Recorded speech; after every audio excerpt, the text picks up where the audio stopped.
This is Abaddon Recapped. Let's find out about the drama romance film called Lady Macbeth from 2016. Watch to the end. A young girl named Katherine is married off to a man much older than her. A maid named Anna takes care of her before she goes to bed. Left alone, Katherine waits for her husband, who, upon entering the room, immediately makes it clear that she will be staying at home all the time and will not be able to go out. After Alexander demands that she take off her shirt, Katherine undresses, after which the man turns off the light and goes to bed. In the morning, sitting on the windowsill, the girl looks out of the window. This is the first day of her new life. A day later, the next morning, Anna comes to Katherine's room to open the shutters on the windows. Katherine is very upset with her gray and boring life. Her only entertainment is the window overlooking nature and the fireplace, and looking at it, Katherine constantly falls asleep. The girl quickly gets tired of this lifestyle. Before dinner is over, Katherine goes to her room. Boris, Alexander's father, does not like this. He tells Katherine about it, demanding that she not fall asleep and wait for her husband in the bedroom. Katherine is followed by Anna, whom Boris orders to make sure that his request is fulfilled. After a while, a drunken Alexander appears in the room. He demands that Katherine take off her shirt and sit by the fireplace. Turning her face to the wall, as the man demands, Katherine hears the sound of unbuttoning her pants behind her. After that, Alexander begins to do manual labor. In the morning, Katherine asks Boris where her husband went. According to the old man, there was an explosion at one of the mines owned by the family, and Alexander went there. Tomorrow, Boris is also going to London on business, so the girl will have to stay alone in the estate for a while. As soon as the old man leaves the house, Katherine goes outside for the first time in a long time to get some fresh air. In the morning, Anna and another maid leave the house, and Katherine falls asleep in front of the fireplace as usual, but wakes up to screams outside. As she leaves the house, she hears voices in one of the buildings. Entering the building, Katherine sees company employees wrapped in sheets. Anna is hanging in the middle of the room. Sebastian points to her and says that they are weighing pigs. Katherine orders them to let the girl go, and then says that since they have spent Alexander's time and money on this entertainment, the girl will now look after them. When Katherine returns home, she learns the name of the sassy worker who has recently joined them. In the morning, she goes for a walk and meets Sebastian again. Katherine ignores his words about the house being in the other direction and smiles.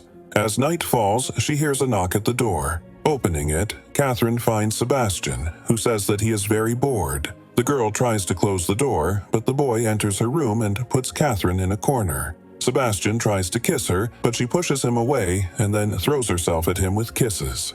This is the first morning in this house when the girl woke up happy. From that day on, she and Sebastian have been meeting secretly to fulfill their physical needs. Early in the morning, while picking mushrooms, Anna meets Sebastian. The girl, who was walking the dogs, hints that his secret meetings with the owner could end badly. But in response, Anna hears only threats. As night falls, Sebastian comes to Katherine again. The maid sees him through the keyhole. In the morning, Anna goes to Katherine's room. She opens the windows and announces that Lester has returned from a trip to London. At dinner, Boris asks Anna to bring him some champagne, which Katherine drank in the absence of the men. Not having betrayed her mistress, the maid is humiliated by Lester, who forces the girl to get down on all fours.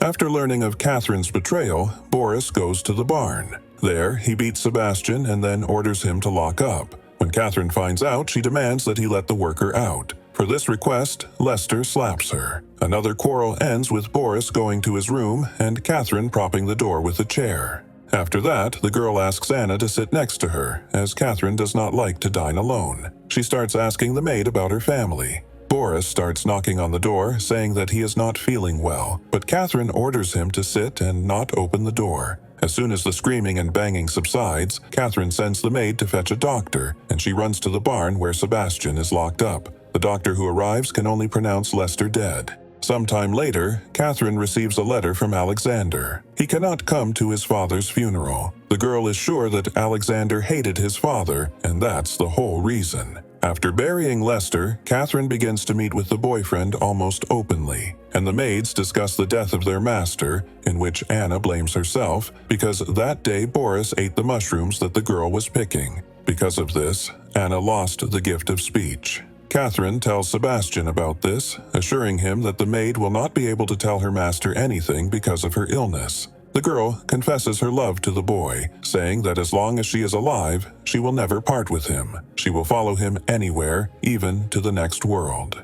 One night, Katherine wakes up to a noise. Looking out the window, she notices Alexander's horse below. Waking Sebastian, Katherine sends him to the back room and waits for her husband. She tells him that she woke up to the horse's whinnying. Looking at Katherine, Alexander notices that she has noticeably put on weight, not the same as before. Before leaving, the girl goes to get tea, and while drinking it, Alexander confesses that he has heard rumors about his beloved's infidelity. For this, he threatens to expel Sebastian. Since Alexander knows everything, Katherine goes to the back room to get the boy. She puts him on the bed. Taking off his pants, Katherine climbs on top of Sebastian in front of Alexander. Furious, Lester beats the girl and then starts fighting with Sebastian, but Katherine, grabbing a shoelace, eliminates her husband. Sebastian buries the man's lifeless body in the woods. To hide the traces of Alexander's return, Katherine takes her husband's horse to the forest where she hides the animal. Since then, Sebastian has been plagued by insomnia, but Katherine claims that Alexander wanted to eliminate the boy himself, but they beat him to it. Now they have the right to live a happy life. This happy life is disrupted a few days later by a woman named Agnes. She brings a boy named Teddy to Katherine's house and says that he is the son and heir of Lester Jr. Katherine cannot believe it, but Agnes has official documents to prove it. Sebastian believes that the woman is lying about Teddy, because only at his hand could Alexander have become pregnant. When the boy is in the house, Sebastian refuses to meet with Katherine. If they are seen, the boy will have to leave. So, while they are here, Katherine has to forget about the meeting. While watching the boy and the maid play in the morning, Katherine notices Sebastian leaving with Anna. The girl runs outside, where Teddy begins to pick on her, and Katherine pushes him away. The boy runs away in tears. Katherine returns to her room, where a maid comes in later. She tells her that they can't find Teddy. Together they go in search of the boy, whom Sebastian finds near the waterfall. Looking at the boy and the raging river, a sinister plan is hatched in the boy's mind, but his conscience prevails. Sebastian brings Teddy home, where Agnes scolds him for asking him to bring the boy a blanket because he was so cold. Not wanting to be humiliated, Sebastian is about to leave the estate. He tells Katherine about the perfect opportunity to eliminate the Lester heir, but does not take it. Katherine asks him to wait. Entering the room where Agnes is keeping watch over Teddy's bed, Katherine persuades the woman to go to bed. She will watch the boy while she sleeps. When Agnes leaves, Katherine lets Sebastian into the room through the window, and together they get rid of the heir. Sitting next to Teddy, Katherine waits for dawn until Anna appears in the room. At the same time, feeling guilty, Sebastian sobs over the grave of Alexander Lester. He then rushes to the mansion, where Katherine deceives the doctor by saying that she fell asleep and that when she woke up, Teddy was no longer breathing. Pointing to the boy's fresh bruises, the doctor asks Katherine if someone could have entered the room while she was sleeping. At this point, Sebastian enters and confesses to the crime, betraying Katherine, telling the doctor and the detective about the murders of Alexander and Boris Lester, whom Katherine poisoned with mushrooms. The girl denies this, saying that Anna always picked the mushrooms, and Sebastian went to the forest every morning with a maid. It is possible that Anna poisoned Lester because the old man had severely beaten Sebastian and locked him in the basement. Anna can refute this if it is not true, but the maid has lost the power of speech after the death of Boris Lester and cannot confirm or deny anything. Because of this, Anna and Sebastian are sent to hard labor. After that, the other servants leave the estate, leaving the pregnant Katherine alone in the house. This is where the movie ends.